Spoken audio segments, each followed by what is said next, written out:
Just another Eastern Conference Finals. Ho hum. Just another Eastern Conference Finals. They didn't play well tonight. Didn't look good. Just another Eastern Conference Finals for the Celtics as we're here until midnight tonight. Yeah, you blast that, Skaz. People coming home tonight. Let's line them up. 617-779-0985. New York Pacers. That's who's standing your way at going to another final. But let's line up the phone. 617-779-0985. We're also on YouTube. I already see the people in there right now. They already like the Knicks to win the series. How about that? We don't even know if it's them yet. And that is the laughter from one Cerrone Battle joining us here tonight. What's up, Cerrone? What's going on, man?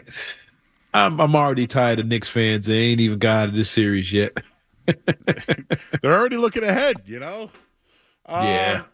So, I mean, how do you look? How'd you look at tonight's game? I mean, there's a lot we could pick at.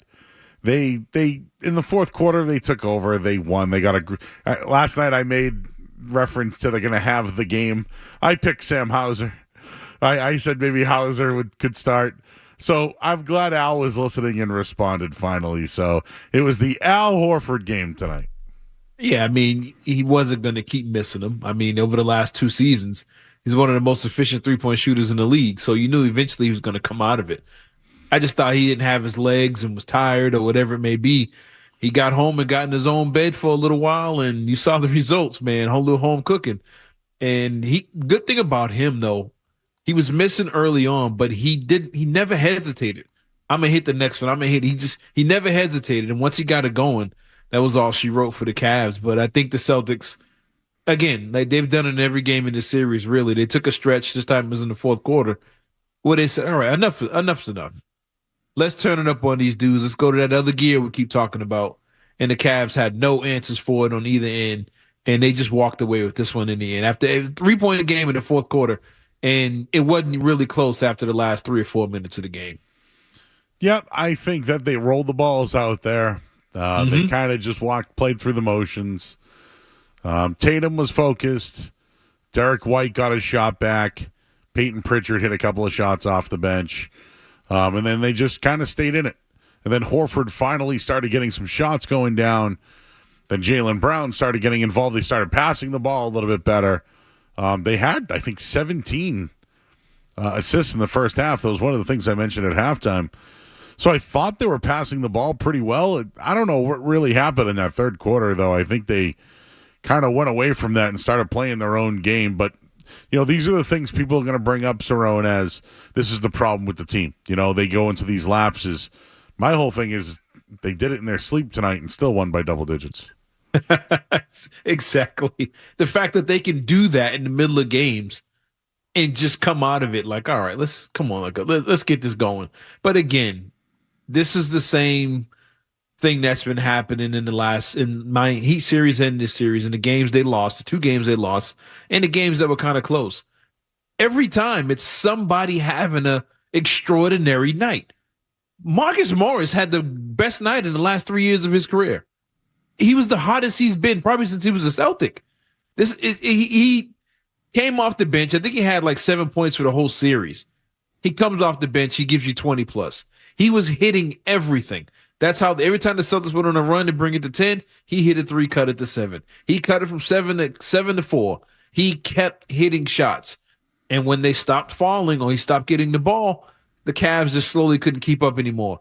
Every game in this series that they've either won or been close, same with the Heat series, someone or the team has an extraordinary half a quarter that is just unbelievable, and they keep it close. If you don't do that against the Celtics, you're not even in the game. And Morris kept them in the game, and Mobley had the game of his life, career highs as well. And it's still, like you said, they still won by double digits. I mean, you have to give them credit. Yep, and how about Marcus Morris tonight, huh? Just said, It's ridiculous. If I'm going to go out, I'm going to go out swinging, and he kept him in the game tonight. Makes me wonder if they should have used him a little bit more in the series. You know what? Would he have gotten the touches, though, if Mitchell was playing? That's the we talked about last time we was on, how no, the team might not be better without their stars, but other guys get opportunities. If Mitchell's out there, Mitchell's getting 35 shots up.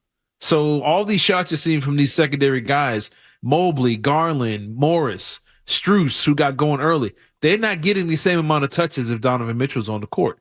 But, they saw Morris all season, and they didn't think it was good enough for him to be out there that much. So maybe not. He probably wouldn't have gelled with Mitchell and those other guys out there on the court. All right, we'll line up the phone lines here at 617-779-0985. I don't want to sit here, Cerrone, and tell you I thought the Celtics were great and played a complete game and dominated and all that, because that all didn't happen tonight. No, they were chilling. Yep, they were chilling. What I do think happened was their star player, Jason Tatum, had a great performance, but they also got Al Horford his looks tonight, knocked down his big shots, and now he has momentum because he's been carrying the load. Let's just be honest here. He's looked his age. He's still trying out there. Shots weren't going down, but with Porzingis out, he's had to take on a significant role. Tonight, his role was to defend Garland. That was out. The fact that he did that defensively and put up those offensive numbers, credit to Horford. And another thing, one other thing, if you saw this, do you know that he almost had a double-double in the fourth quarter? He had 8 points and 9 rebounds alone in the fourth quarter tonight. That's incredible. And he was blocking everything too. And to have the legs to hit, like you said, the legs to hit those shots. That's an incredible effort from him. Old school warrior, but you saw he was bringing the energy in the second quarter. Even when he wasn't hitting all the threes, he was trying to get the crowd involved. He was rotating well. And, on the TNT broadcast, they were dogging him like, oh, you can't, this Al Horford, you're not going to win a championship with Al Horford playing like this. And I'm sitting there like, wait a minute, what game are y'all watching? It's like, oh, he can't play defense this way. He can't play offense this way, but yet he's having the best game of the playoffs for him anyway. And they just criticized him the whole halftime. But he came out and I'm pretty sure he sent the message to everyone. Even though the first question asked Tatum and the post game on TNT was, is Al Horford good enough to defend against the teams in the Western Conference, which I thought was crazy. Yeah, we have some Draymond stuff for us later in the show here. Well, I've seen enough of it. You've probably got a chance to hear it. I haven't. I've seen it. Yep, so Skaz got it rolling. So we'll get that up for us coming up in just a little bit. But that's really, to talk about tonight's game, we can do it. It wasn't pretty. They did enough. And the only thing I will say is that the way that they played in the fourth quarter and closed it out, they also got a little bit of a rush back.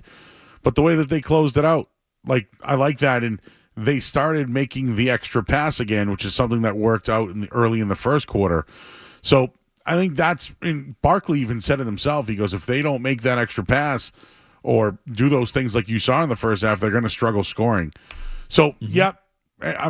We know it. They take a lot of threes, right? Well, we've been talking about their 3-point numbers have been down in games.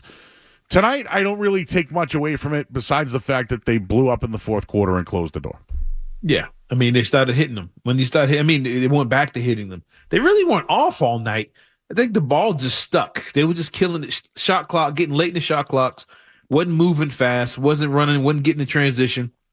So it was late shot clock, and they were hitting threes and miss, hit and miss, back and forth. They shot a good percentage from the 3-point line. They shot a good percentage from the floor.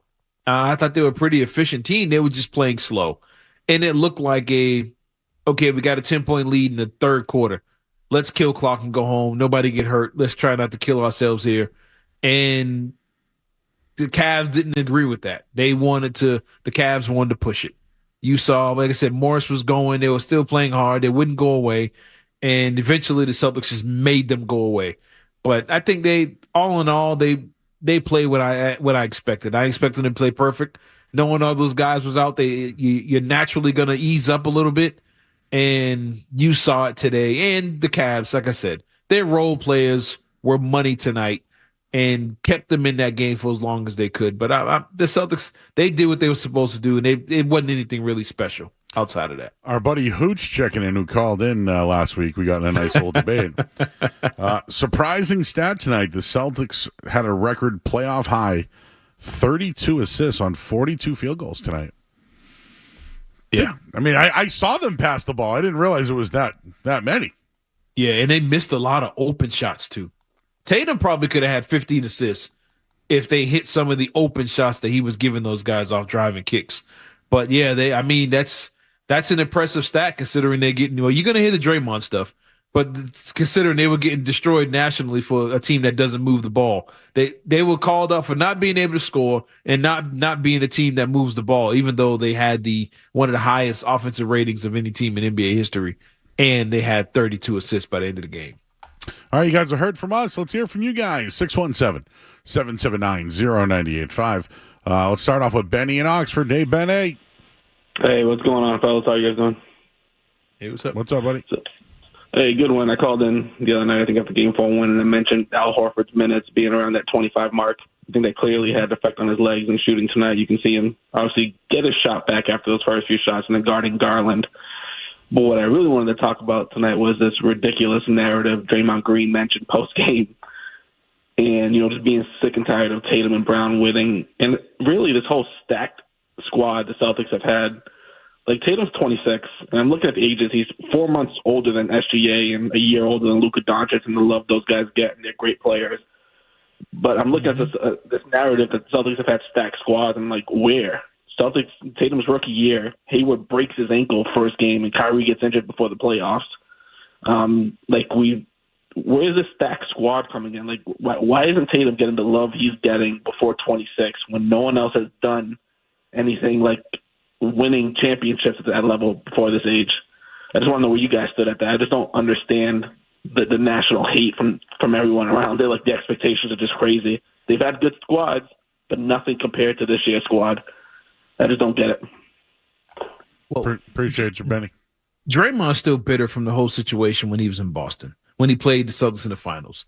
There was heat there. He called out the crowd. The crowd went after his wife. He didn't like the Celtics. He was basically a non-factor in the series, but he was just out there just acting a fool. And he still has, you can hear it when he talks that he does not like the Celtics team.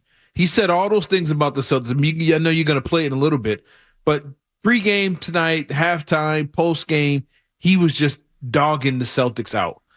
And it's like, yo, remember, wasn't he on the court when the Celtics beat them by 50? So he knows they can move the ball. He knows they can defend. He's seen it firsthand. But this, like you said, the idea of the Celtics had loaded teams. He said nobody cares about them making the conference finals. It doesn't matter. It's not an accomplishment. But like the caller said, so why you keep hyping Luka? Why you keep hyping Embiid, who's never made it past the second round? You hyping SGA. He's probably one of those guys ain't going to make it past the second round again. Anthony Edwards, you went from calling him Jordan, now he's D Wade, and now you're downgrading him again to somebody else. Everybody else gets all this love for doing nothing.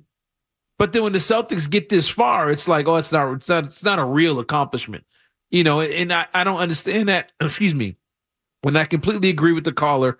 And when you hear from ex-NBA players, a lot of it is just built up hate for the Celtics. They've had their run-ins with the Celtics, never been fans of the Celtics. So no matter what they do, they're never going to cheer or support them. And if they play the Knicks, it's going to be universal support and love for the Knicks over the Celtics. The underdog story and the fact that a lot of these guys just don't like dealing with the Celtics. Well, I drew a line in the sand, Cerrone. I've been called a green teamer. I feel like I'm very unbiased. Yes, I'm from Boston. You are as well. But for the most part, I try to keep it real. I think they could have. I was criticized this year. I thought they could front run their way to an NBA championship. Mm-hmm. That's still on the table. I know people don't like the term front runner, but when they play the way that they do and they get that secondary scoring and lockdown defense in the fourth quarter, there aren't many teams that can beat them. I know, we've seen them play Denver a couple of times this year, and it was a close game, right? Between 8 points both meetings. I know people are looking ahead. I just feel like they're in every game, Cerrone. Like I feel I'm on the line of the sand where call me a green teamer, call me whatever you want. I'm not looking at the things that people are going to criticize in tonight's game.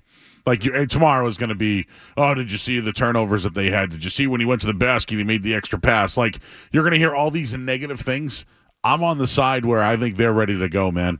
And even after the game, Missoula had some interesting comments about, hey, you can get there, it's great, but now you got to nut up, basically, is what he said. And I don't know if I could say that on the air. So that was a quote by Joe Missoula, not Joe Murray. But anyways, I do think that he feels the same way, like, hey, we got to go out there and prove it, because right now it's just that, oh, they're not good enough, or they can't do this. And I'm just on the other side of the street where I do want to credit them because, hey, they're making mistakes and they're still beating people by double digits.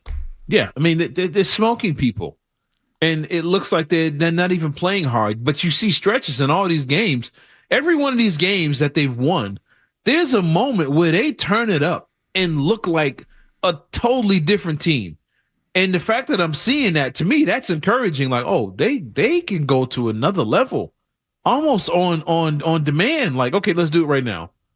And the only thing stops it is when some guy hits a fadeaway three with 2 on the shot clock with somebody in his face.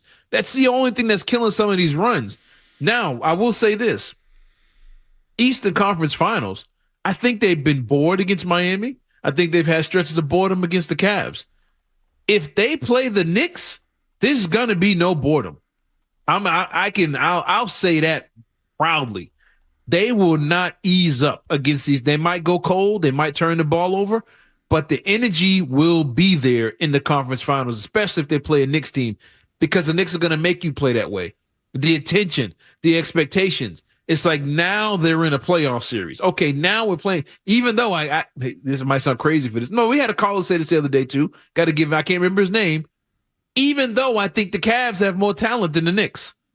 But it's just the whole New York. You put a New York logo on it, it just goes to another level. But I think they're going to play way harder now that they're past these two teams that we kind of look at as beneath them. I think they'll play really hard against the Knicks, and they're going to bring the energy. All right, we're going to get a headline here. No commercials. Long segment here. Cerrone Battles here. We'll get Skaz's thoughts as well. And I got a question. I'll pose that to you all on the other side. Let's get the headlines right now in Sports Hub. Headlines. That's a long time. That's a lot of headlines there. Let's do them. WBC-FM 91 bus from the Town Fair Tire Studio, the home of the Bruins, Patriots, Revs, and Celtics. Come on, Maxey, step back. 3 is good. Boston's home for sports is 98.5, the Sports Hub, the East Media Group station. Sports Hub headlines. All right, Celtics win 113-98 tonight, led by Jason Tatum's 25, 10, 9, and 4, but it was the Al Horford game. He went 6 of 13 from 3, 22 points. He also got 18 from Derek White, 11 from Jaylen Brown. Now they await their next opponent. Of course, Game 6 tomorrow between New York and the Pacers. If the Pacers even the series, Game 7 will be on Sunday. If not, they'll have the Knicks and the Celtics beginning Game 1 of the Eastern Conference Finals on Friday. Right now in the NBA playoffs, get the Mavericks leading OKC 24-22 after one quarter. And the NHL playoffs, Colorado and Dallas tied at 2. Dallas looking to close out the Avalanche. And the Red Sox were in action earlier. And, well, if I had to guess, they lost. They lost. 4-3. Headlines. They are brought to you by our good friends over at Safety Insurance, providing comprehensive coverage for your auto, home, and business. Ask your independent agent about safety. I'm Joe Murray. Next update in 30 minutes. I'll be better. Al Horford. This is Al Horford. Al Horford catching slam. Horford for 3. You're listening to the home of Boston Celtics basketball. 98.5, the Sports Hub. 1986, the last time the Celtics made the conference finals, only losing 2 games. It's become a rite of spring in Boston. Derek White dribbles into the front court, and the final seconds will tick off the clock. For the 6th time in 8 years, and the 3rd year in a row, the Boston Celtics are going to the Eastern Conference Finals. First in offense, first in scoring margin, first in net rating, first to clinch a playoff spot, first to 40 wins, first to 50 wins, first to 60 wins. Tonight, they're the first to reach the Final Four. The final score in Game 5, Boston 113, Cleveland 9. Cerrone Battles here tonight. Skaz as well. I see you guys in the chat, and there's a fellow in the chat. Chauncey is his name. And he thinks that the Celtics have only beat hack teams this year. And they haven't beaten a team with a good record. I posed, hey, did you see the records of Miami and Cleveland this year? And they said, keep drinking the green Kool-Aid, and that's fine. But they're in the Eastern Conference for the third straight year, 6 out of 8 years. And I ask you, Cerrone, and even Skaz for that matter, are you bored? Is it boring? Is Draymond Green right? Are you looking forward to this Eastern Conference? Because I'll tell you, they're favored against anybody they play, and at this point, the expectations are they should win that Eastern Conference. So, am I bored of it? No, because I have the expectation that they're going to win this thing and get to the final. That was a long-winded question. Sorry, excuse me. No, it's all right, Cerrone. I went long there. No, I'm not bored with this at all. Are you serious? Like, boring is watching the Milt Palacio Celtics not make it to the playoffs. That's boring. This team getting to the conference finals over and over again is a blessing. That's not boring. That's what you want. You want your team to be competitive every single year. As a Sixers fan, if they'd rather be in the Eastern Conference Finals every year or keep going out in the first round with an MVP in the middle, or with when they had Ben Simmons as an all-star, or Maxey, an all-star level player, or Tobias Harris or Jimmy Butler. These are all the guys they had, and James Harden, and still not get this far. But we're supposed to criticize because the Celtics did? And Giannis got his championship. And every year he didn't get a championship, he was out in the first and second round. It's like, this is not boring. And, for the people who were saying, well, they played, whatever, their schedule's been weak. They've played tomato can. The Denver Nuggets last season played 3 play-in teams to win the championship. 3 of their 4 series were against play-in teams. It's like, come on now. Like, and the one series that wasn't against a play-in team, they played the Suns in the first round, who was 1 game out of being a play-in. They played 4 straight tomato cans to win the NBA championship. But because they had star power, they had names. Oh, it was LeBron James. It was Kevin Durant.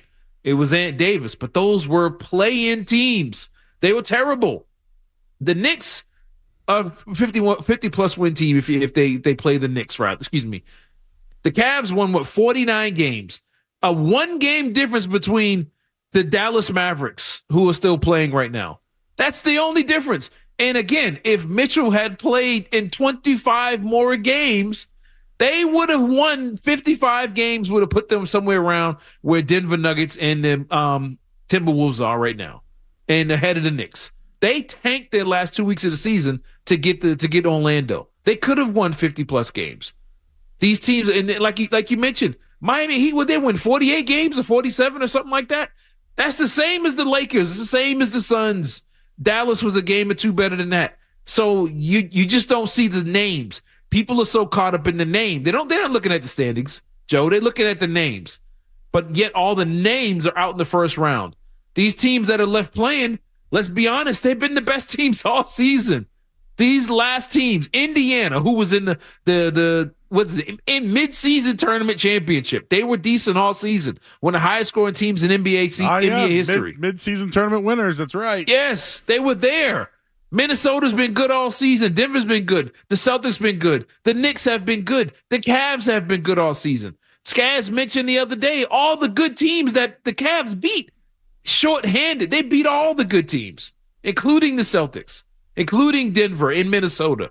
So don't come out here now and say, oh, no, they suck. Let me tell you something now. They got more weapons than the Knicks. But because it's the Knicks and Jalen Brunson, people are going to say, that's real competition now. No, they don't have nobody on that post that can score 30 like Mobley did tonight. Not a soul. They don't have anybody else outside of Brunson that can score 30. They don't have nobody that can do what Morris did tonight. They don't have a Garland. They have a Donovan Mitchell. That's it, and that's Jalen Brunson. Outside of that, they get a bunch of offensive rebounds. They play good defense and have good effort. That's it. So don't try and hype them up now. They're not much better than what you've been dealing with. The Celtics will make everybody look like mediocre teams when they play their best basketball. And that's including Dallas, OKC, Minnesota, and yes, I'm going to say Denver too. If the Celtics play their best basketball, Nobody can hang with them. I'm sorry. It is what it is. So just get it out the way now. Yeah. Saying everybody sucks that they're going to beat along the way. So, Saron, I just want to let you know that, the night show is on its own side. So now you're in the mix, bro. Like you're on our side of the street here. We think that the Celtics are the best team in the league and can compete and beat any team in the NBA, correct? Yes. Even when they have bad nights. Even when they have bad shooting nights or defensive nights, they can still beat anybody in the league. Yes. All right. Yeah. They got this far without Porzingis. They're 8-2 in the playoffs, beating everybody by 15 plus a night. And they don't even have Porzingis over there in street clothes laughing. We even as good as they were during the season, we were like, man, I don't know. When Porzingis limped off the court in Miami, we were like, dang. I don't know about this one. And it was like, all right, no problem. Let's beat them by 20 next game.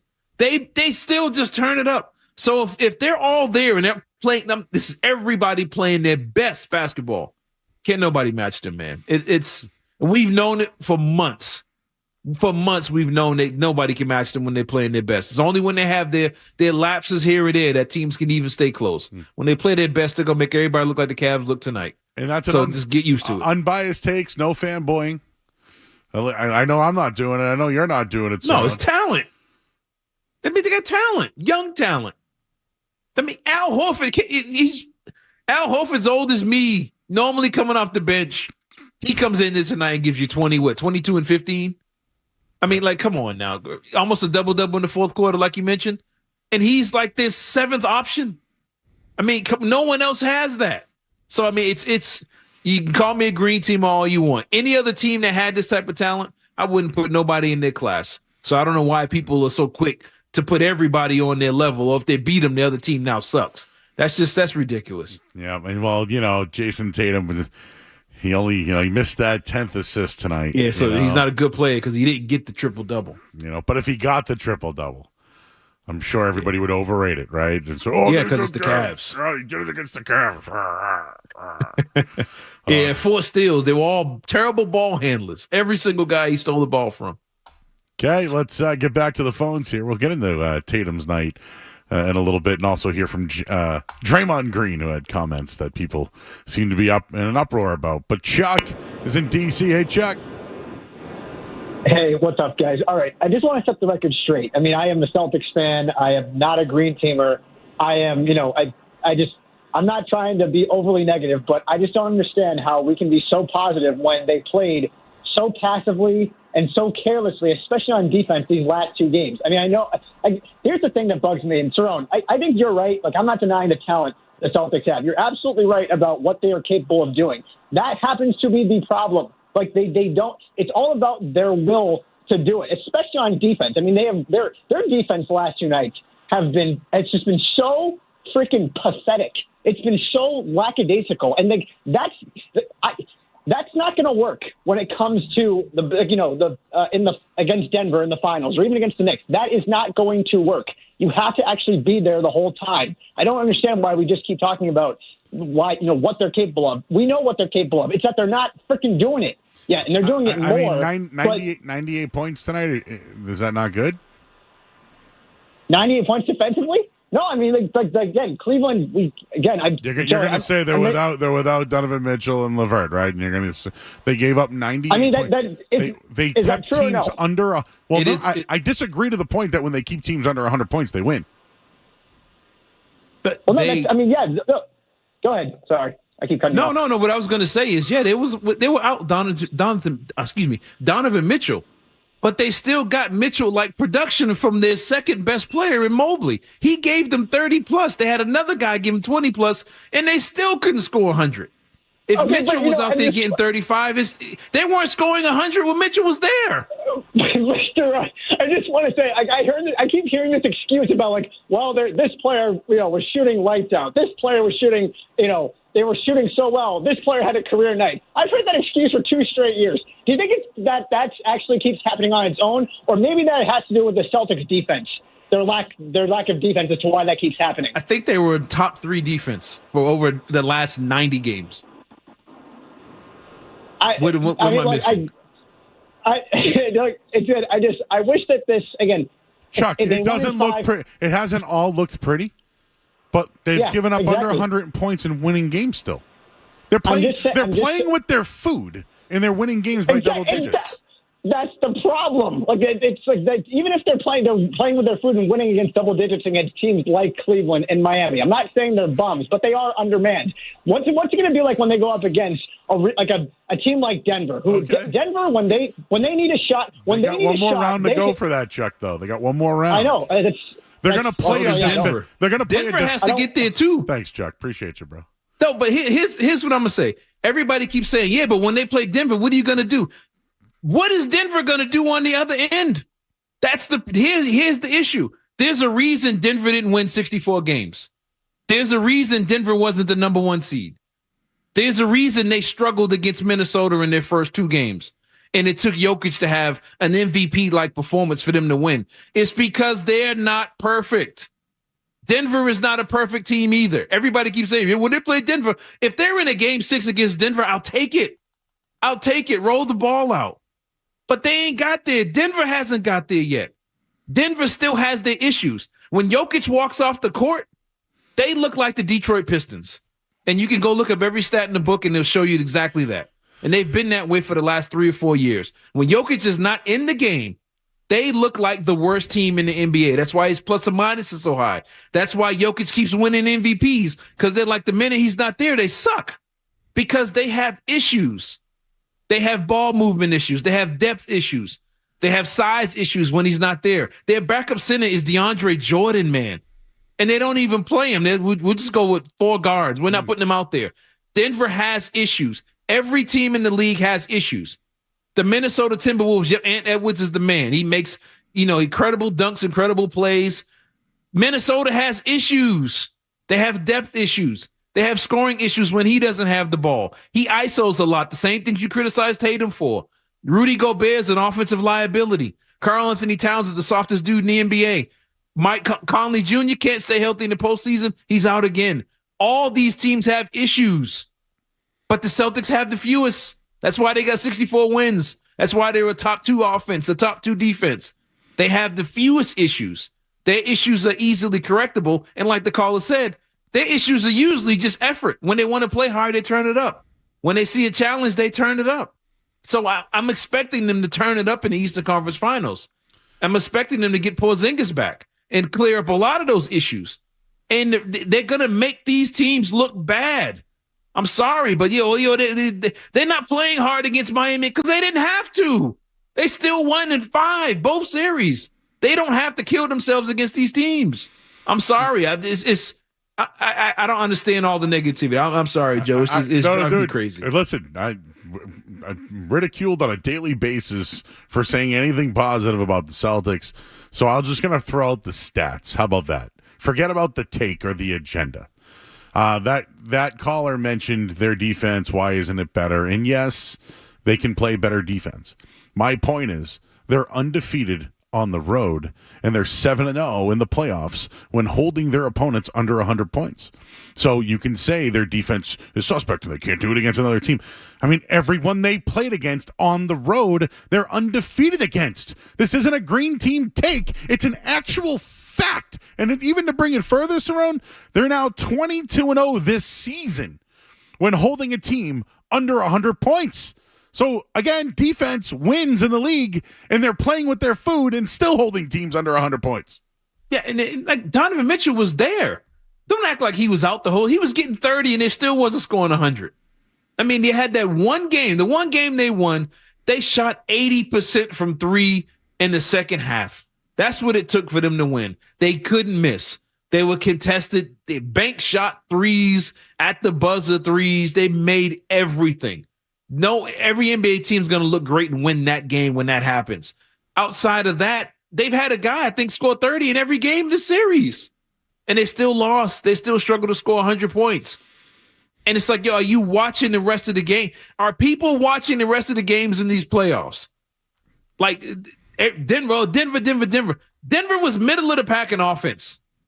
They were 14th in the NBA in offense. Well, what are you going to do to stop that? Well, they're a mid-level team. They're middle of the pack when it comes to scoring. They were 6th in defense. They kind of hung around defensively. They are middle of the pack offensive team.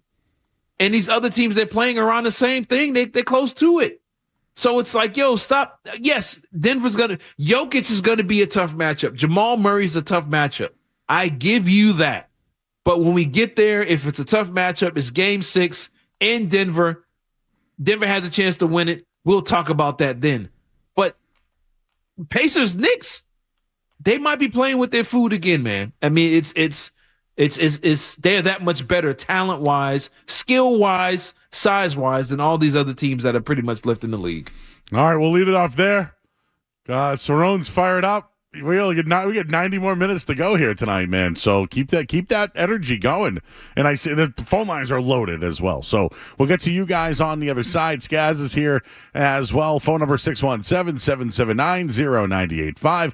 Celtics postgame until midnight on their way to the Eastern Conference Finals on 98.5 The Sports Hub. You're listening to Joe Murray on 98.5.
was exceptional tonight, and also got the big help from Al Horford. Yeah, I mean, but people are going to criticize him because he's not taking 35 shots like Jalen Brunson and some of these other guys are doing, and doing it the hard way and looking like a real leader down the stretch with a killer instinct. He only took 16 shots. He's not a real killer. That's going to be the story. And if he would have got that triple double, Joe, like you said, it would have been all. He was out there trying to hunt a triple double. He was hunting triple doubles by looking for a pass late. So I'm with you, and I'm glad he didn't get it because it would have came with some negativity. But it's like, yo, he cooked this team the whole series. He slow cooked the Cavs, and it was basically light work. Yeah, he could have hit the three better. They all could have, but the Cavaliers are one of the best defensive teams in the league. People are forgetting about that, forgetting that part of basketball. The Cavaliers were top 5 defensive rating, top 5 points allowed. They're a good defensive team. They put pressure on your stars. They knew how to close down the driving lanes, but Tatum saw it coming, made the right passes repeatedly, and he probably would have been on triple-double watch for most of these games in this series if Al Horford was hitting his shots, because he was finding them.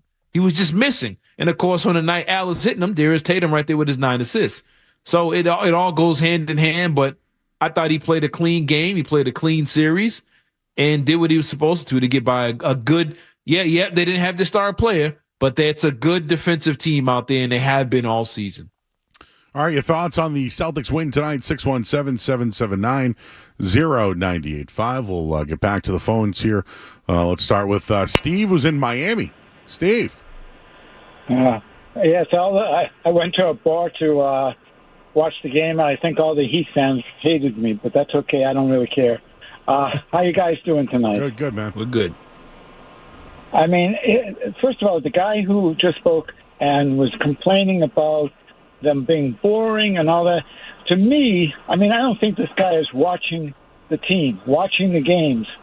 They've come out, with the exception of Game 2, they've come out when they had to in the third and fourth period. Both Tatum and Brown seem to have grown up a lot as leaders, and that's what you should be looking at. In the third quarter of the games that they won, yes, they got blown out in Game 2. They got blown out against Miami in Game 2, but they knew how to come back. And I don't care if Donovan was not there. Porzingis has not been there. They're not full team as well. And they have just shown that they have matured, I think. Agreed. They've matured as leaders of this team, but leaders who know how to let other players play and not taking over. Yes, Tatum does take over when he wants to take a shot and all that, but he dishes out passes. He does other things, and I don't know what people are looking at that. They'd be bitching if they were losing. I mean, I just don't know. And it seems, in a way, losing to the Heat last year, in a sense, helped the Celtics because Brad Stevens saw that he needed more than what he had. He deserved to be the executive of the year by the trades he made and making this team better, and not just for now, but once he signs Tatum and also White, this team is set for a couple of years, and they have some young guys who might be excited to watch. Thanks, Steve. Appreciate you, man. Let him go over a little bit there. There's one thing that he did mention, maturity. Like, for the people that want to be critical of the Celtics, look at it a different way. This group has always gone to a Game 7. They've always had a letdown at home. Whenever they've had a chance to close someone out, they struggle to do so. Through 2 rounds, whatever the team is, whatever their record was, whoever was playing, they closed out a series at home in both rounds. Something they couldn't do a year ago was win games at home, right? Close out games in particular. They've now done it as expected. They've done it. But I do think that the growth and the maturity, they should get a hat tip for that. I think that is something that they deserve, and they haven't made it harder than it had to be besides sweeping teams. Yeah, I mean, I completely agree with the maturity. I mean, think about it. Every year they've made it to the conference finals, have had these decent runs. They were in unnecessary game 6s and 7s early in the playoffs against teams they shouldn't have been. They weren't last year against the Hawks. The Hawks weren't as good as the Cavs team they just played tonight. And yet they won 6 games with them. It shouldn't have gone that far. They went 7 games, with the Bucks a few years ago. They went 7 games with a Sixers team last year that was banged up. They shouldn't have went that far with them. Year after year, they find themselves in these series off mental mistakes, not being able to close teams out. Now they're beating everybody in 5, and they're getting more criticism. I can't figure that out. But, I mean, they're, like you said, they're deferring with the basketball. Al Horford, you got to go in here. You take it. Tatum only gets 16 shots. Yeah, go on, Al. You get it. Derek White, you get 17 shots up. I'm going to feed you all series. You're going to carry us through the Heat series. We're going to find you. And then during Tatum, during the middle games where things were getting tight on the road, where role players seemed to struggle, Tatum took his 25 shots. He got to the foul line, him and Brown.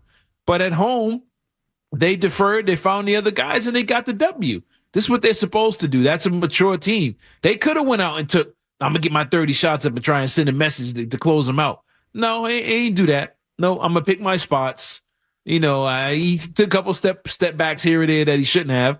But he was, 9 for 16 or something like that, Tatum, from the floor. So you got to give him their credit for deferring, finding other guys, continuing to move the ball, even when things weren't working, continuing to give the ball to the guy that's been ice cold.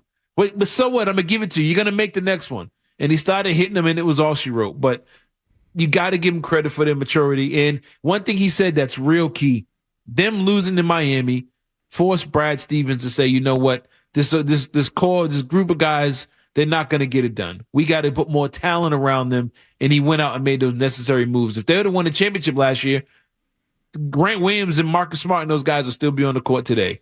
And it allowed him to go out there and make those moves to make them a better team, not just for now, but in the future. Spiro and Waltham. Spiro. Hey, what's up, my man? How you doing? I'm doing great. I'm just calling because I'm just getting a little tired of everybody just shitting on.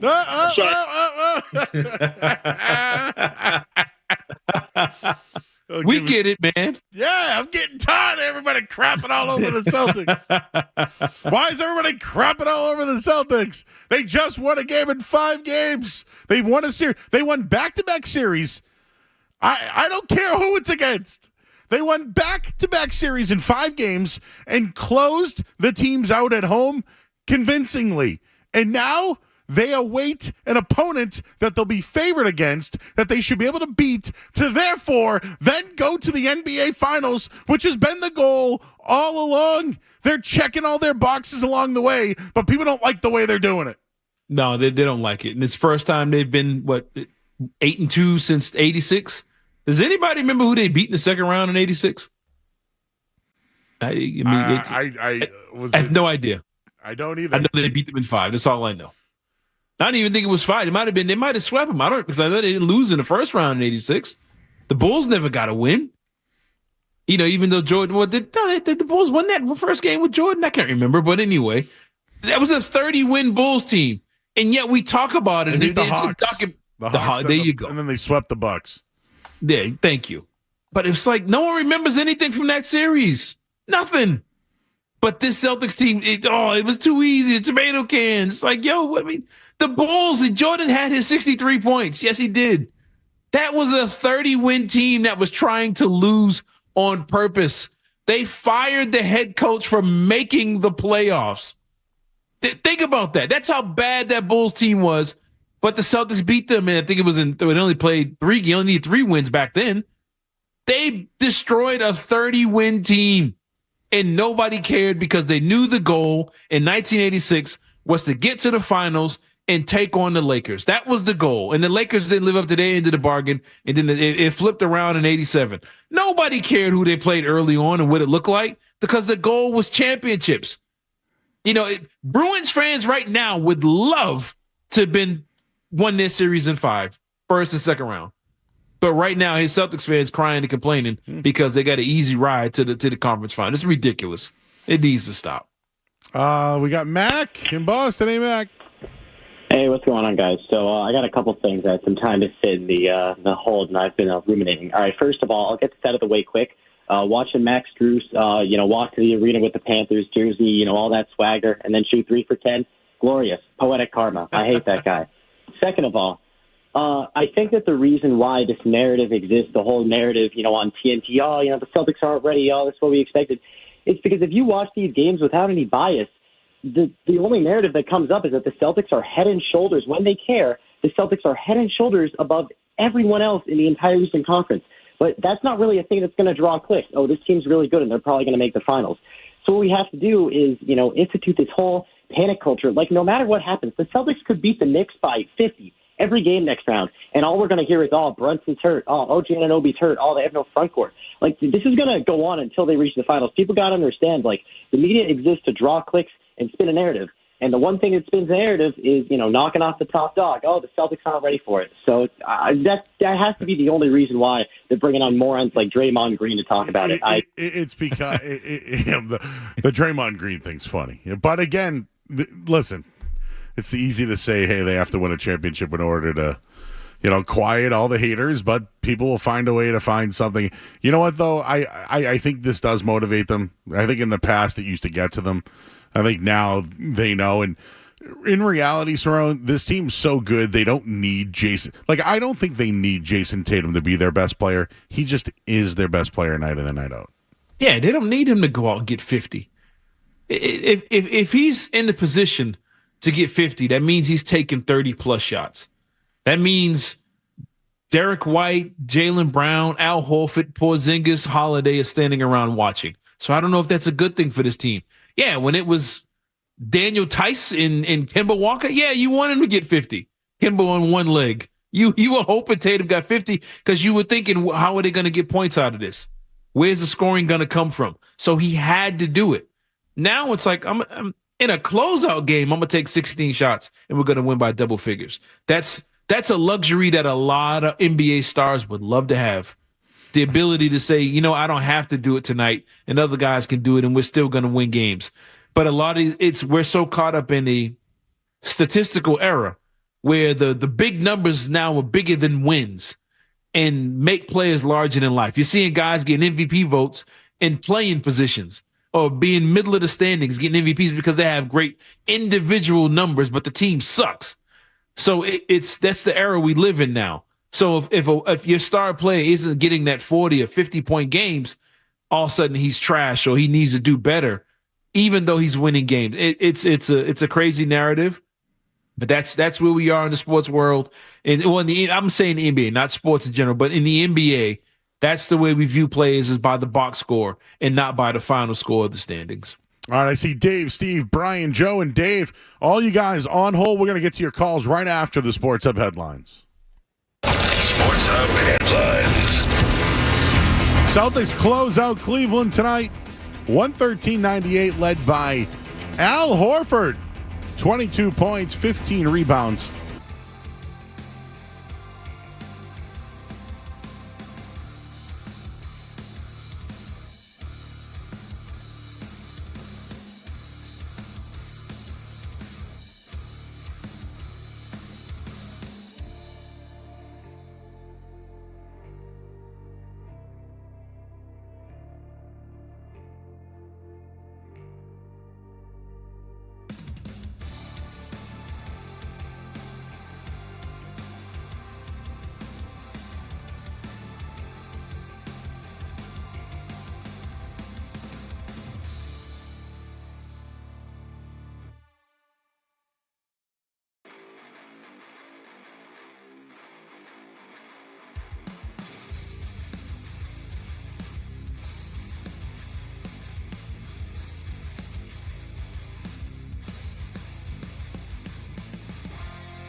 His man had a triple-double, basically.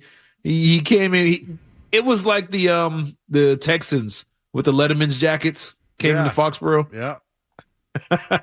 You got to give it to Strus. He came out hot early. You got to give him credit for that. But, yeah, we went downhill pretty quick after that. Some people are bringing up the old Celtics that you brought up earlier. Marty Conlon. Someone mentioned Brett Szabo.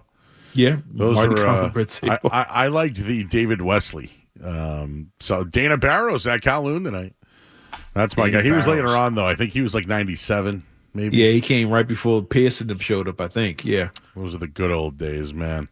Dino Raja. Oh, I love Dino Raja. Allah Abdul-Nami. Allah Abdul-Nabi. Was that the Rick Fox teams? I think? It's the Rick Fox guys, yeah. Kevin Gamble. Rick Fox team, excuse me. Kevin Gamble, Bagley. John Bagley, Stoico Sherm Douglas. Yeah, watch it. You think this is boring. You think this is no one cares about this. Yeah, go back to those days. Watch it on TV 38 after the movie Loft. You want to talk about boring days. Let's go back to that. I'd rather be in the conference finals every year than go back to the 90s Celtics basketball. No, thank you. All right, you guys calls the rest of the way, and we got that Draymond Green sound coming up in just a little bit. But Brian's in the car. Hey, Brian. Hey, guys. So talking about throwbacks, I actually wanted to bring up, something we did this summer. Well, two things we did this summer that makes, a huge difference. I know you guys talk about maturity, but we brought in two winners this summer. One, of course, being Jrue Holiday. And then another big thing that nobody really talks about is Sam Cassell to help out Missoula. Being a part of that 2008 team, I think it's, a huge upgrade on the bench next to Missoula. Helps out a lot. He's the defensive guy. Doc Rivers talked about it a year ago, but here I am giving them credit for keeping teams under 100 and going 7-0 in the playoffs. I think a lot of that attributes to Sam Cassell. Yeah, and you see him. He's the one pulling guys to the side. He's getting in their ear. And, yeah, he won a championship here in 08, but he had already had two in Houston. He was already, he was a key contributor to one of those championships. Kenny Smith, sure. right? Right, with Kenny Smith. I think he was better than Kenny Smith back then. But Sam, he came in as a rookie lighting it up. So Sam is a guy who played basketball below the rim. He was never fast. He was never strong, could never jump. But he played the game mental, below the rim, smart dude. He's from that hard-nosed era of basketball. He's been on some crazy defensive teams. And he was the head point guard on that Bucks team that got to the conference finals against Iverson Sixers when he had Ray Allen and Glenn Robinson with him. So he knows basketball. He's been around. And the call is right. That is one of the key pickups this offseason. And what stinks, though, you see in a lot of reports that they might lose a lot of guys off that bench. But that's what happens when you win.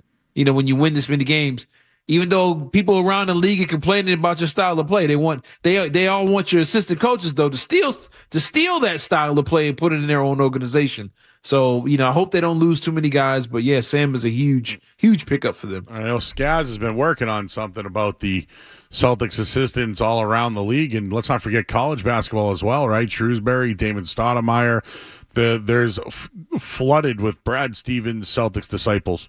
All around the league. Let's talk to Dave in Newton. Hey, Dave. Hey, folks. How you doing tonight? Good, man. Hey, I was at the game tonight. I have to say some of the best energy I've seen in the Garden. Obviously last year we had Jaylen Brown coming on and talking about how the Celtics fans needed to stay strong. I think we really came in tonight. It was a great game, and, the Celtics were only up by 5. They called the timeout. The Cavs did, and suddenly the Celtics, the whole fan base is going crazy and really, made the game a lot stronger for the rest of the way. And I will say, should it be the Knicks in the next round? We have a lot of fans coming up from New York. We need to stay strong as a fan base, make sure that we're all coming together and making sure those ticket prices stay expensive. Good point. New York could come in, but it's funny. Skaz and I were watching the game together, and it wasn't until about 9:13 left in the fourth quarter where the fans actually started getting into the game. And the way that they were playing, I credit them because they hung in there. But with 9 minutes to go, I think it was Jaylen Brown had a nice little three, and then Horford hit a big three. They were live from 9 minutes to the rest of the way, but the Celtics didn't give them much to be excited about the way that they were playing early on. No, and I think one of the big plays, I think it was in the second half, might have been the fourth quarter, where the ball went out of bounds on the Cavs side of the court toward the Celtics bench. Al Horford did like a jump save and threw it in off a guy's leg. And he had a few of those type of Tommy Point kind of plays where Al was getting the crowd involved. He was flexing muscles. He was telling them to get on their feet. And then when he started hitting shots, they fed off his energy. And I don't know if you guys caught it. They started doing the MVP chant for Al Horford halfway through the fourth quarter. And because they fed off his energy, he was the one that he brung it in the second half. And good for the Celtics fans and how they respected him and responded to him like that. And I think playing the Knicks, I think the fans, if it is the Knicks, they still have to beat Indiana. I think they're going to lose when they go to Indiana tomorrow. But if it is the Knicks, I think Celtics fans are going to be on their feet from the beginning no matter what. It's Boston, New York. No matter what it is, people are going to come in with a different energy, a different vibe. And you know the Knicks fans are going to bring it, so people are going to have to match it. That'll be fun, but we have to wait a little while because I do think the Pacers are going to get them at home. All right, we're going to take a quick break here. We got 1 hour to go. I see you guys on the phone lines as well. We got a couple of open lines as well. So our own battles here. We haven't heard from Skaz tonight. We'll get his thoughts as well coming up as we're here until midnight. I'm Joe Murray. Cerrone Battle. You're listening to 98.5 The Sports Hub. Don't go anywhere. There's more Joe Murray. More Joe Murray. On the way on 98.5 The Sports.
who had 22 points and 15 rebounds, went 6 of 13 from 3. They almost got a triple-double from Jason Tatum. 25 points, 10 rebounds, 9 assists, and 4 steals. They await the winner of the Pacers and New York Knicks series. In the NBA right now, Dallas has a 68-53 over Oklahoma City. NHL, Colorado, they hold off the Stars. They won 5-3 tonight, so that series now 3-2. And the Red Sox lost 4-3 to the Raves. And the Patriots' schedule has been announced. They'll play one primetime game this year versus the New York Jets. They'll play in London versus the Jaguars. They'll open the season in Cincinnati versus the Bengals, and their home opener will be against Seattle. Headlines, they are brought to you by Cape Cod Lumber and CCL Homescapes, 100% employee-owned, your go-to independent lumber yard. Partner with CCL and CCL Homescapes for all your building needs right in Abington. I'm Joe Murray. Your next update is in 30 minutes. Hold everything 98.5 the Sports Hub has to offer in the palm of your hand. I need that. Listen live. Get breaking news. I need it. Download the Sports Hub app.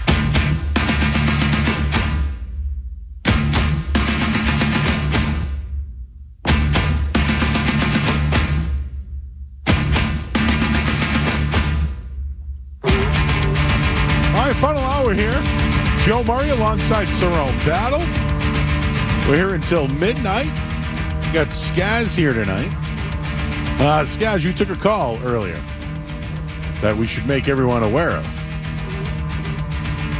Oh, okay. Well, let's go to the phones here.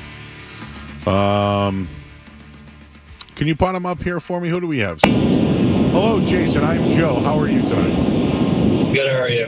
How are you? Just want to talk about Jason Tatum.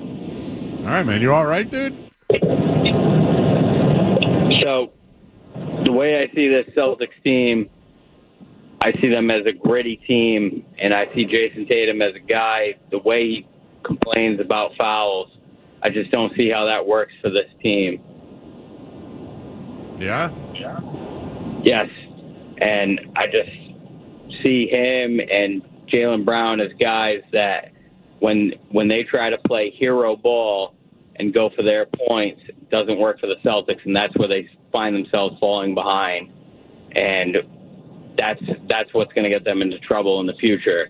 They need to be the guys that are willing to pass the ball, the guys that are willing to pass to Derek White, Drew Holiday, Porzingis when he's back, Al Horford. They got to get these guys involved, and that's going to be when they win. Hey, games. Jason, did you watch the game tonight?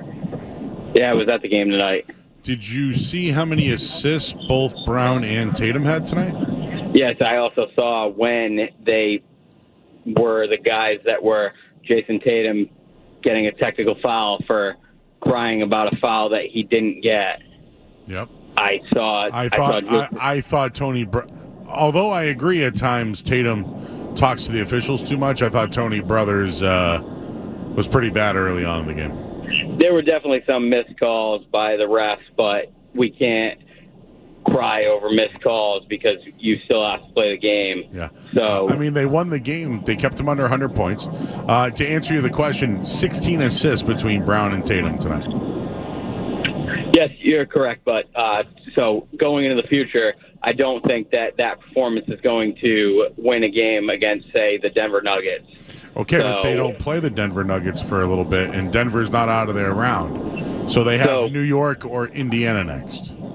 That is correct. That's the Eastern Conference teams that are left. But if we're a team that's been to the Eastern Conference Finals for the last 2-3 years, and you're looking to go to the finals and win a championship this year, you have to look against who you're going to play and try to play up to that opponent. Mm-hmm. So if you do get to that phase in the playoffs, you have to play that way. Yeah? Yes. How about when they just play a team that can't score, like New York, or a team that they've beat in the Pacers? Okay. How about those two teams? So if you want to beat the Pacers, if you want to play New York, or if you want to play the Miami Heat, who they beat in 5 games last series, or if you want to play against the Cavs that they just beat in this series, that's fine. But if you want to win an NBA Finals, you have to think about those teams that you're going to have to play. Mm-hmm. So you're faulting them for something they haven't done yet? No, I'm not. I'm not even faulting them for it. I'm just faulting. I mean, do you want to argue that Jason Tatum is not a guy that argues calls that he doesn't get on a regular basis? I will say this though: the teams left in the Western Conference, all their star players have more technical fouls than Jason Tatum. They argue more. Luka Doncic led the NBA. Ant Edwards was fourth in the NBA in technical fouls. Jokic is just a few behind Tatum. They all complain. They all get technicals. They've all picked up technicals. You had a star player from the Nuggets, a team you keep mentioning. He threw his heat pack at the referee. He threw a heat pack at an official. He threw a heat pack. Tatum slapped his heat. Tatum waved his hand and got a tech. The Nuggets' second best player and with a key guy to go along with Jokic, he threw his towel first to get the ref's attention, and then he threw his heat back at the ref, and then his head coach ran after the ref and had to be held back after a few F-bombs. But Tatum has to be the one to control his emotions. Yeah. Jokic and Aaron Gordon both had 9 technicals this season. To Cerrone's point, Mike Malone almost strangled a referee the other night and didn't get teed up for it. He did. They had to hold him back. And at the same time, Mike Malone was being held back. Anybody can look this up on YouTube. Well, no, you're watching us on YouTube after us. Anthony Edwards was yelling at the ref at the same time on the other side. He had 16 technicals this season. Yeah, and what did Luka have? 18? 18, yep. Yeah, come on, man. Grant Williams had 14, believe it or not. I think every Celtics fan would say, yeah, Tatum complains to the refs too much. But at the same time, it's the NBA. That's what happens. That's AAU. That's college. Like, that's just what basketball is. None of us like it. None of us sports. Yeah, want it to. Brady did it for how long? Looking at the ref after every play. So yeah, every wide receiver scaz. Yes. Every time they don't catch the ball, they throw in the pull the flag symbol. Every single one of them do it. It's just an unfortunate part of the game. So no, I'm not gonna criticize Jason Tatum for Tony Brothers getting a little sensitive. I thought tonight. Tony Brothers kind of sucked tonight. I'm not gonna lie to you. And listen, if you want to be critical about Tatum and officials, it's something you can put on the table. Just I wouldn't use it tonight. I wouldn't use it as a reason why they won't win a championship. Like, okay, he gets a tech. That's 1 point if the guy makes the free throw. Okay, that's fine. But if you have a guy who is a superstar in this league and he's going to the basket over and over again, and the ref is literally sitting there like, you know what, I'm not calling nothing for you tonight. And then Tatum literally he hits the three, he gets fouled on the three in front, 2 feet in front of our brothers. All he did was look at him and wave his hand, and he got teed up for that. But like you said, Skaz, guys were being held back from the ref, and they didn't even blow the whistle. They were throwing stuff at the referees. Not only did he not get a tech for it, the league said, you know what? We're not even going to suspend you for that because we don't want you to lose this series. He threw 2 things at a referee. But Tatum is going to cost the Celtics from beating the Nuggets because he can't control his emotions. That just doesn't make any sense to me. Fellow on the chat tonight, I just got out of work. It sounds like the Celtics lost listening to this guy. Did they? No, they won by like 15, right? Yeah. They won by 15 tonight. So if you're just getting in the car, the Celtics advanced to the Eastern Conference Finals for the third time, or third straight year, in now 6 out of 8 years. They almost got a triple-double tonight from Jason Tatum and got a career game from Al Horford, who had 15 rebounds, 22 points, hit 6 threes. He now joins the likes of Kareem Abdul-Jabbar as some of the oldest players to put up that amount of points and rebounds in a game. He's the oldest player in NBA history with over 15 points, 10 rebounds, and 5 threes in a playoff game. That's impressive because I could have sworn LeBron had done that a few times. So LeBron did it, and Kareem is the other, but Kareem did 20 points, 15, and 5. So there's only been 3 players in the history of the game. History of the sport. And Al Horford's one of them. Nope, but they can't show emotion, Joe. They got to get that under control if you're going to beat the Nuggets. The perfect, flawless Denver Nuggets. The unbeatable Denver Nuggets. You know what? I'm not even ready for the Denver thing yet. Like, I want that to play out. I'm not sold they're moving on up past this round. Listen, I'm looking at Tom Thibodeau, the defense that he has, Jalen Brunson, the grit of New York, the Boston, New York thing. Like, Thibodeau is a damn good coach against a team that is going to give it their all, desperate, playing with injured players. Like, I'm thinking about that. I'm thinking of the rise of Tyrese Halliburton, right? I'm thinking about Miles. I'm thinking about Miles Turner. I'm thinking about Pascal Siakam, who's won before. I got those players on my mind. The TJ McConnells, who are a pain in the ass, right? I'm thinking about those guys before I think of anything in the Western Conference right now. Yeah, and you got the Knicks, who were top, second in the league in defense, number one in rebounding, with the closer.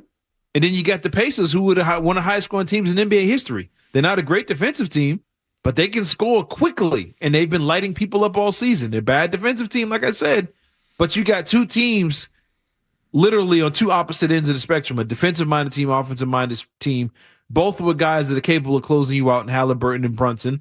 So, yeah, I mean, that's who you should be focusing on right now. But, again, I don't think it's going to come down to Tatum getting a technical foul or complaining to refs.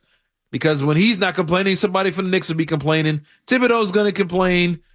DiVincenzo's going to complain. They're all going to complain. It's just for those worried about NBA players complaining, just get over it now, because they're going to keep doing it to the end of time. This is what's going to happen. Both teams are going to complain and cry, sometimes at the same time. But like you said, the focus should be now on who you're going to play in the conference finals, how you're going to approach that. If you activate Porzingis coming up in this series, Should you wait? Should you get him involved early? Ease him into it.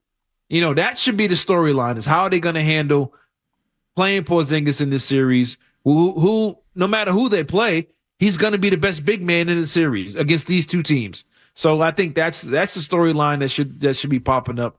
Porzingis versus the Knicks or the Pacers, and how they handle these two teams. We're going to hear from Draymond Green coming up in just a little bit, but we'll get back to your calls here. Steve is in Somerville. Hey, Steve.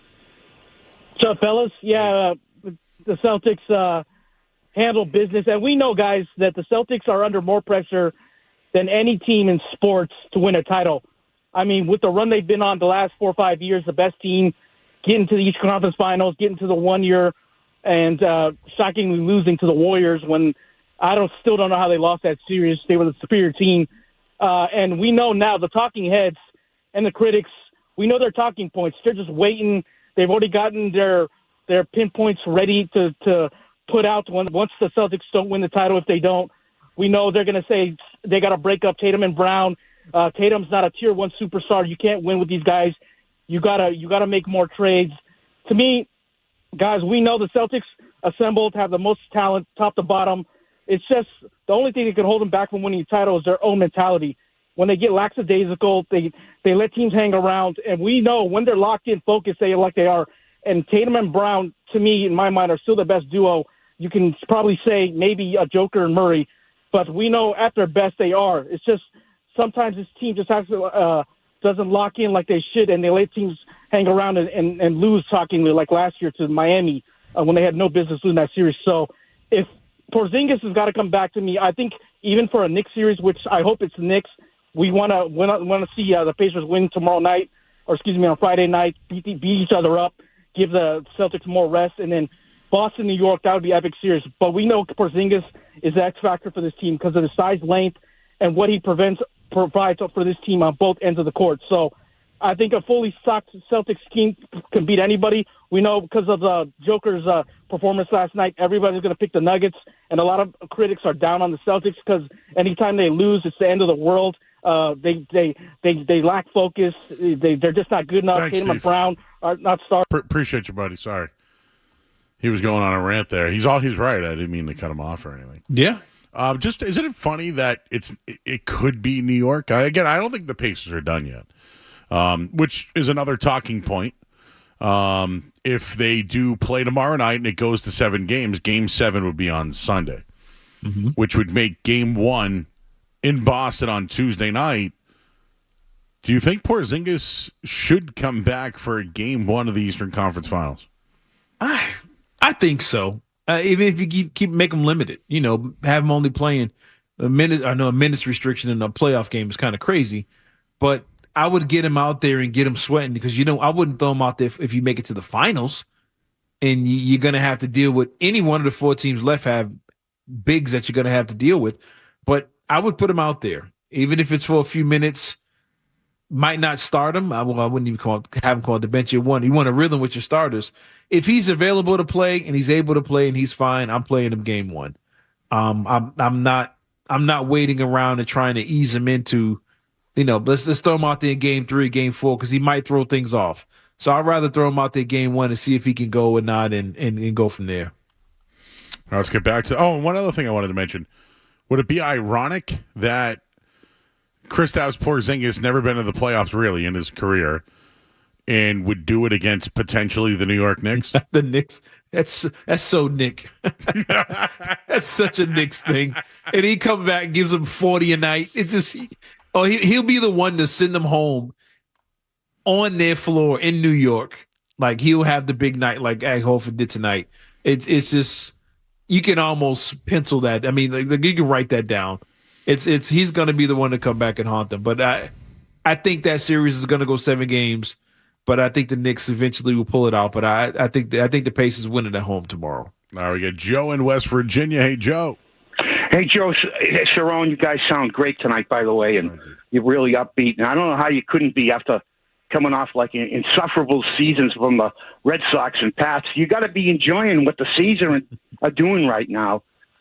Just to paraphrase Drew Holiday, as far as like to stay mentally focused and have mental toughness, and they've done it. They've done it in 10 games as opposed to last year. It took 13 games to get through the first 2 rounds.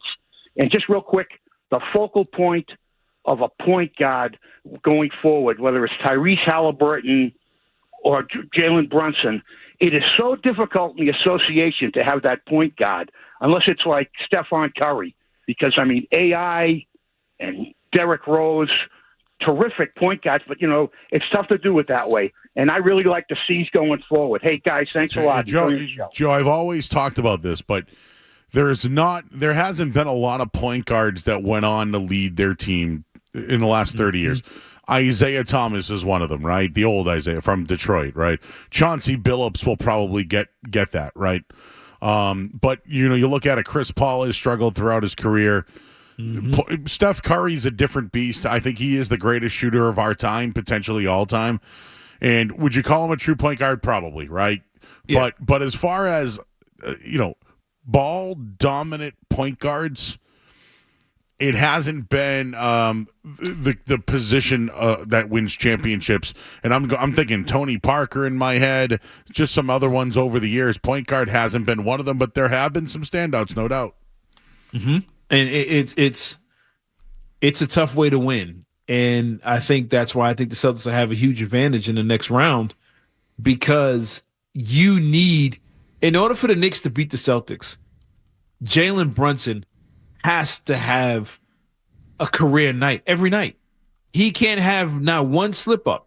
He can't hesitate. He has to get everybody else going. He has to get himself going. They put so much on him. He's the dominant ball handler. He takes all the shots. He's getting like 35 shots a game in the playoffs, something like that. If they take him away, or even keep him in the 20s, that team is going to struggle to score. Now, where they get you is they get a ton of offensive rebounds, but their guys are starting to drop like flies because Thibodeau don't believe in sitting guys out, giving them a break. But they're offensive rebounding, they play a little hustle and effort, and they try and keep the score close enough to win. But he has to do so much, one-man army, for them to win. Same thing in Indiana. Halliburton now, he's more of a pass-first point guard, but again, he's the ball-dominant ball handler, and if he's not on, if he's not playing perfect offensively, they are cooked because they don't play defense at all. And I think Tatum and Brown, and I think everybody would eat that defense alive, especially the Celtics bench. There was a game earlier in the season where the Celtics beat them, I think, by 57 points. And it was because the Celtics bench just destroyed them. And I think that would be the case again because they don't play defense. But it's that one-man show. It's hard to win that way in the NBA because if he's off, everybody's off. If he's not right, nobody's right. And it's a tough way to win against a good balanced team, a good defensive team like the Celtics. All right, I'll take one more because I know he's been waiting for a while. Justin in Ipswich. Hey, Justin. Hey, Joe. Hey, Saron. How you guys doing? How you doing, bud? So 3 quick things I want to bring up. Saron, to your point, Knicks and Pacers are actually Friday, but I do agree with you guys. I think I see this going like 7 because I really want the series to begin Tuesday. Second, Al Horford, ever since Kristaps Porzingis has gone down with injury, has been showing why he really wants to win this championship very badly, and I applaud him for that. And he absolutely deserves his rest. And one more thing, Joe, when you get a chance, you might want to check out Wojciechowski on Twitter because he kind of brought something up that might be not so good for Cavaliers fans. Yeah, but their coach, right? Yep. Yeah, they're already looking to move on. That's stupid. That's so bad. You got more on that, guys? These are my new favorite Woj and Shams things that they do. Just shows how in the pocket of these teams and star players they are. We saw this as soon as the Suns got eliminated. Shams, the second the buzzer sounded, had his whole write-up on the dysfunction and Booker's not happy and Durant's upset and all this stuff. I just, it's so slimy. It's so, I don't know. I'm out on Shams especially, but Woj a little bit too. It's just... Ever since Shams started messing with the betting lines while he was employed by a sports book, I've been kind of out on these guys and their approach. Who'd be a better coach for them right now? Like I'm not the biggest Bickerstaff guy, but what was he supposed to do? Like he's without 3 of his players tonight. Yeah, and they won 48 games this year. Saron's mentioned it a bunch of times how they won 48 games without Mitchell playing 25 to 30 games this year. It's just sometimes. Like I know NBA coach of the year. Yes, seriously. I mean, and guess what? Winning coach of the year doesn't mean anything anymore because you could be Dwayne Casey and win coach of the year and get canned 2 days later. So yeah, it's just I don't know. I get it that players get frustrated. It's a player league. So if Mitchell doesn't like Bickerstaff or whatever, he's done. But just the turnover in this league, it leads to bad coaching, and I don't think Bickerstaff is a bad coach. And just on Shams and Woj, like. I just find it comical how ready to go they are with these, think pieces, hit pieces, whatever you want to call them, as soon as the buzzer sounds. Yeah, it was weak. I saw that, and it literally was within like 5 minutes of the game ending. Like, wait, what? Who told you that? Like, is it? What player in street clothes is blaming the coach for the reason they lost? Like, go to that player. You know what needs to happen. The coaches need to go back to the way they used to be. The old school coach would come right out and be like, no, we lost because this dude didn't want to play. I had 3 guys that didn't want to play. That's what it came down to. LeVert showed up with a weak injury. Mitchell, my leg hurt, my calf hurt. And some of these guys don't want to get embarrassed. They don't want to be on the court when the L's coming and they know their season's about to end. So they all, my thigh, my leg, my hip, I don't want to be out there tonight. And then they sit on the sidelines jumping up and down when the role players are making shots. It's the coaches. If coaches stop putting it on the players into me because they could lose their job. I'd have been right at that podium, like, man, we lost because my star player didn't want to play. He didn't want to tough it out. My LeVert, my 6th man, he didn't want to tough it out. My center, my dominant rebounding shot blocking center, he sat out a whole series for a bruised rib. That's why we lost. So if you want to fire me, but I can't win with. You give me bench players to beat the Celtics in a 7-game series. It's a lose-lose situation for me. And whoever you bring in next is going to be in the same situation next year. Right. Can sit right next to Joe Mazzulla next season. So we'll take a quick break here. And all right, we're going to get the Draymond Green audio. We'll play that for you next here on 98.5 The Sports Hub. You're listening to Joe Murray on 98.5. You're listening to Joe Murray.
JT, it's Draymond. What's up, brother? What's up, baby? I just have a question. Y'all are moving ahead now, more than likely against the New York Knicks, and then more than likely the round after that, either Joker and Murray or Luka and Kyrie. And teams are picking on Al Horford in the pick and roll. What's going to be y'all adjustment to that in these next rounds with more dynamic guards when it comes to scoring and, people just calling Al Horford into the screen and roll every time? First of all, we don't know who we playing, so you're not going to get me with that. We're going to take it one series at a time. We're not looking past nobody, but this defense is a collective effort. We got to be on the same page. And we trust everybody out there, whoever's on the floor. We play team defense, and then we always talk about individual defense and your pride. So we trust everybody, even Al, especially Al, whoever's on the island to take that pride and knowing you got 4 guys behind. In the Eastern Conference Finals, and I found that interesting. He somewhat disrespects him who's won championships. Is that a thing now? Like, we hear a lot of it here, Cerrone, but is there an NBA... I don't want to use bias. Is there an agenda against the Celtics amongst players? Well, Chronicle. Yeah. There's heat against the Celtics, yeah. I mean, these guys, some of these guys have had success against them, and some of them have had their seasons ended by them. They have the same agents, they're buddy with some of these guys, and they feel some type of way. It could be coaches, it could be certain players that they don't like or whatever. But there's, Charles Barkley, for one, he never picks the Celtics to win anything. And it goes back to young Charles Barkley. He walked into one of the most heated rivals in sports was the Celtics and Sixers of the 80s. He walked into that. He'll never like the Celtics. That's like asking Isaiah Thomas to tell her good things about the Bulls. He'll never do that in his life. He'll go to his grave hating Michael Jordan. There's just some things that some players deal with. Shaquille O'Neal was a Laker for most of his career. And then the back half of his career, when he had success, he was playing for the Miami Heat. So he was team Heat. And so he sees his Heat team lose. He's never going to give the Celtics credit for anything. Draymond played against him in the finals a couple years ago. I know there's no love there. I know he's cool with Tatum because they buddy, and they got the little circle. But, and in this season, they lost to the Celtics by 50, I believe. So I know he still feels that. So he watched this team beat him by 50 and then comes on national TV and say, they can't do this, they can't do that, they can't do this. How they going to handle this or that? Well, how'd they handle pick and roll with Steph and Clay? That's the question I would have asked. Well, how'd they handle it when they were beating y'all by 50? I would have said that right on TNT and got his response. So, you know what I mean? That's where a lot of that comes from. He's a current player who has beef with the Celtics. Shaq ain't never liked him. He's got issues with the Celtics as a Laker, as a Heat guy who's still cool with Pat Riley and Zoe and all that Heat culture thing. Same thing as Van Gundy on TV, bashing the Celtics against the Heat in that series, oozing Heat culture. And Barkley he's never been a Celtics fan. The one guy that doesn't have beef with the Celtics is Kenny Smith, and he's always the one guy like, no, they're the best team in basketball because he has no agenda and no issue with them. So, I mean, I get it. They're not perfect, but some of the reasons they say they're going to lose to some of these teams is just ridiculous. I'll tell you one reason they'll defend the pick and roll. It's the best pick and roll defender in the league in Kristaps Porzingis. There you go. We just haven't seen it yet. And I'm curious. I know that they can beat either team without. How about this? I know they can. I think they can beat New York or the Pacers without Kristaps Porzingis. I just think he might need to play a little bit to see if they even can depend on him later on. So that's where I'm at. But yes, if you want to know how they're going to defend the pick and roll, they went out and got Kristaps Porzingis for a reason. They went out and got Drew Holiday for a reason.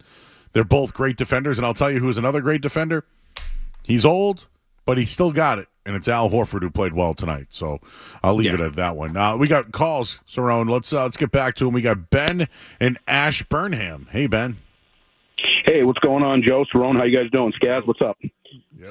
Yeah, I'm just not too bad. No, I just wanted to call and talk about Joe Mazzulla. Just what kind of want to get your guys' take on kind of his role in all this, and I say all this, I mean, not to downplay what the Celtics did, but but, just like how sometimes it seems like the team will get a little lethargic, a little, slow, the pace slows down, they don't really move their offense, no players move. I mean, I know they pointed out on the broadcast, there's at one point they were coming out of a timeout, and then they struggled to even get off a good shot and get a shot clock violation coming out of the timeout. And I just want to kind of get your guys' take on, if maybe, there was someone who was a little bit more in their face, if that would kind of play a role in maybe having them kick it up a notch or two in the playoffs on a more consistent basis, just not when they need to say, okay, we need to focus and buckle down. Just want to get your guys' take on that. Thanks. Thanks, Ben. What are your thoughts, Ron? I mean, it's sometimes you have to give the other team credit. The Cavs were one of the best defensive teams in the league. They defend, and they've seen you for a week and a half. They know your tendencies now. Max Strus knows you better than anybody in the room. That's a good team, a good defensive team who play with size. Dean Wade, he's a big guy. He's a big body. Mobley's a big, young, athletic guy, and they're roaming the baseline and roaming the paint. They're a good defensive team, and they caused the Celtics to have those struggles. But that being said, when they needed to turn up and they made shots, they could against this team. And I know it seems like people are watching this team in a different way, but there's no team that plays perfect ball for 48 minutes. Even the greatest of greatest teams didn't do that. They had stretches where leads kind of went down. Like I always said, no lead is safe in the NBA. They've been saying that for 40 years because it's true. Guys, they take their foot off the gas, lose focus, whatever. But this team having the ability to turn it up, realize they're losing focus, bring attention to it, make adjustments is why they're a championship contender. But, I mean, they're a good team, but sometimes you have to give the other team credit for making the right read and right adjustment and, countering whatever you come out that timeout with. Jimmy in the car. Hey, Jimmy. Hey, guys. What's going on? Yo. Can you hear me? Yep. Hey, so I just wanted to touch on some growth I've seen from Jason Tatum over mainly this season, and especially this playoffs. There were a couple instances tonight where, a screen would be set and Tatum would step into what looks like a horribly contested three. And, I've watched enough Celtics basketball over the past 5 years to think to myself, oh gosh, this is going to be a brick off the back. But then he goes into his shooting motion, and then the defender commits and he kicks it right to Hauser or Holiday, the better shooter, and they knock it down. So I love seeing that he's willing to make the extra pass and give it to the guy that's more likely to make the shot. And another thing that kind of stuck out to me was, the end of the game, it's about 45 seconds left. They got one more shot before, you dribble it out and don't try to score anymore. And he has 25 points, 10 rebounds, 9 assists. He could have gone for the stat pad. He could have gone for the, second playoff triple-double he's had this postseason. But instead, he just let Derek White do his thing. And I think that's just a lot of growth coming from him, showing that he doesn't care about the stats. He's so set on making the right basketball play. And I think going into the end of the postseason, that's going to be really big for us, as we get toward the finals. Yeah, he's right. There was the play at top of the key. He had a three where he could have took it at the top of the key. Defender committed. He kicked it over about 10 feet to his right to Hauser for a three. Bang. Little things like that. He was doing that all night and using himself as the decoy. As soon as they commit to me, it's a wrap. And it was like I mentioned earlier, he could have had a chance of 15, 16 assists, but guys just missed the shot. They're missing open shots. But the shots were open because he created it off the traffic. He would get to the lane or he would pump fake on the three, take 2 steps in, 3 guys would run to him, and he quick shovel pass to the left, right, and get wide open looks. And guys were just kind of missing here or there. But the caller was right. That's a sign of the maturity we was talking about earlier, and that he's seeing the floor in a different way. It's probably slowing down for him now. He's a big guy. He can see over the top of everybody. So, yeah, he's making all those right plays. And next series, it might be a different option. It might call for him to be more of a scorer because you're dealing with another level of team now. So, it's good to watch him grow into that player. But they're a good team because of him, and they're only going to go as far as he takes them. JP in North Providence, how you doing? Joe me the money. Joe, can we throw a little energy into the show? Celtics talk. I love the Celtics. You know Bruins are big with me. Celtics, you're having a glass of white wine and a charcuterie board with some snacks. I'm watching the Bruins last night hitting tequila with nachos and forget the salsa. I'm just going through the bag. The excitement's there. Return of the Mac. He played great last night. There's some excitement. I need some odds for Friday because it'll be too late when you do Joe me the money. And, Joe, you were dead on right with the appetizers at Tuscan Grill Friday night. Joe, you have got to try it. Fig pizza with prosciutto on it. My date and I sounded like Meg Ryan and Harry Met Sally. We were making Joe Martowns eating this. It is the best I've ever had. Were the sounds real? Try it. Were the sounds real, or were you just in the diner? No. We were just, it was the best I've ever had. It was outstanding. You have got to try it. She had some shrimp, but the pizza was out of this world. I'd put it up there with top 5 I've ever had. All right, well, I'll tell you this much. The Florida Panthers are minus 150 right now. That's a lot of juice for a team to close it out on the road. I need another day. Tomorrow, we got a full show tomorrow night, everybody. So we'll get into the to the Bruins tomorrow. Well, they made it another game. So Friday night, we have the Bruins, and we have a time, I believe. We'll tell you that time right now in Sports Hub Headlines. Sports Hub Headlines. All right, Game 6 between the Bruins and Florida Panthers. We played Friday night with the puck drop at 7 p.m. right here on 98.5 The Sports Hub. So we'll have all the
right, back here 98.5 The Sports Hub.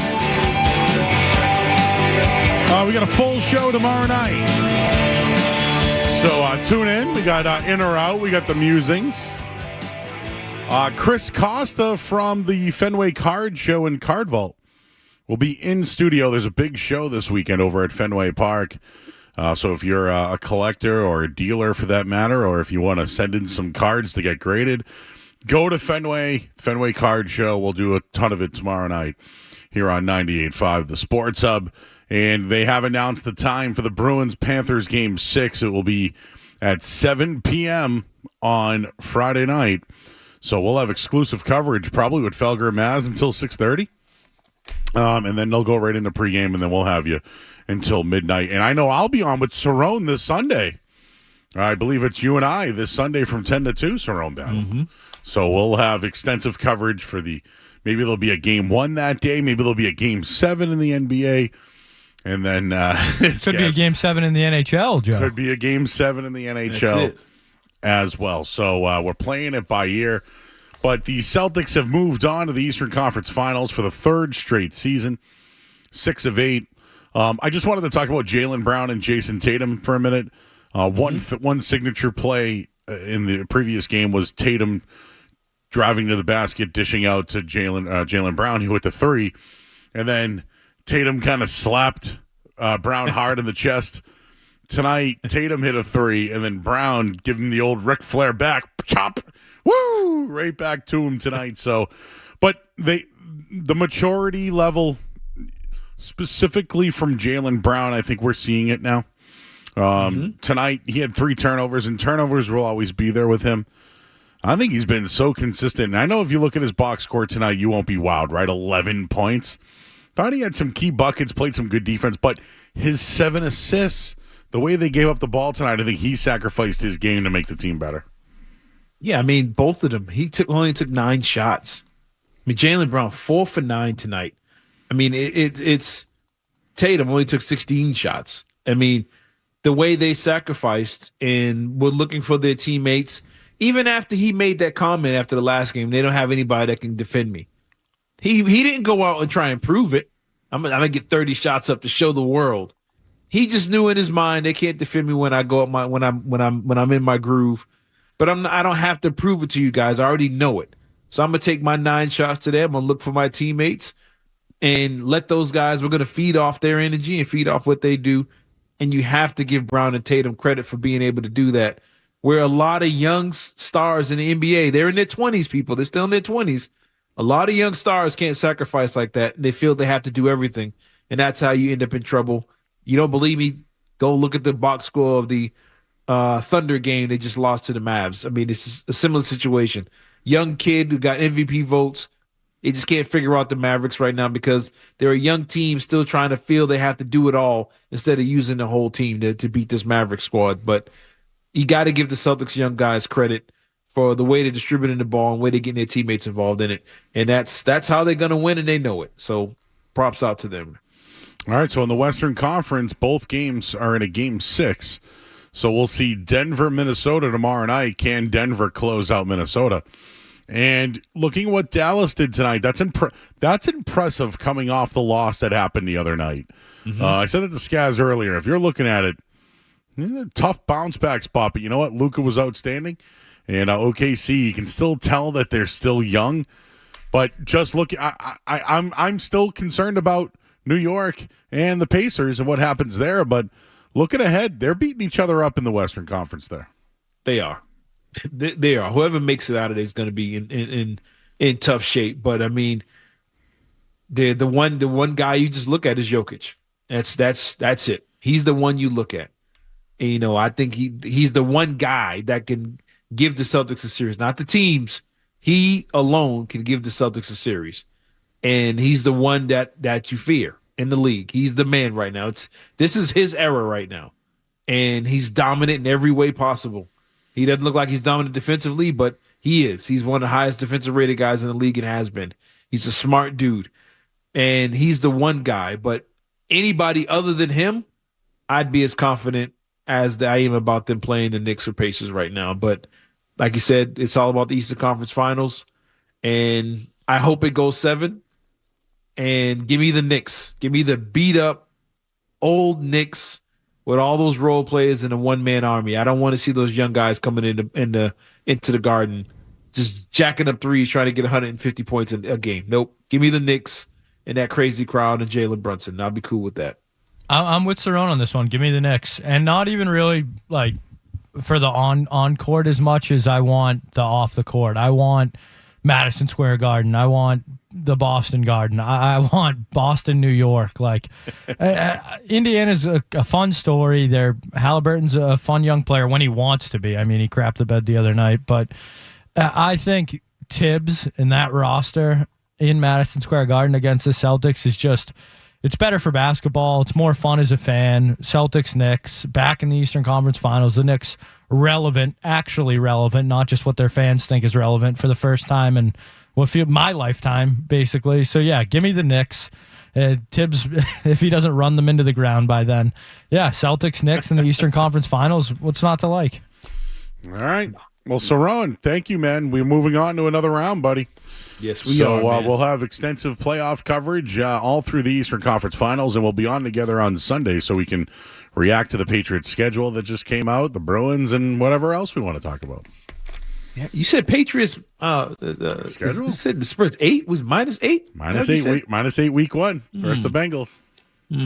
Okay, I can look into that. All right. Might move too, so keep your eye on that one, All righty, Cerrone Battle, and you're going to hear us on Sunday as well. And the final hour of the show was brought to you by Valvoline and Oil Change. Enjoy quick and convenient vehicle maintenance this month. Visit NewEnglandOilChange.com for 15% off your next drive-through oil change at Valvoline and Oil Change, now open in Franklin, Billerica, and Peabody. Our thanks to James Scaramazino tonight. Skaz, everybody on the YouTube as well. And join us tomorrow night for a full show beginning at 7 o'clock. I'm Joe Murray here on 98.5 The Sports Hub. I'm out.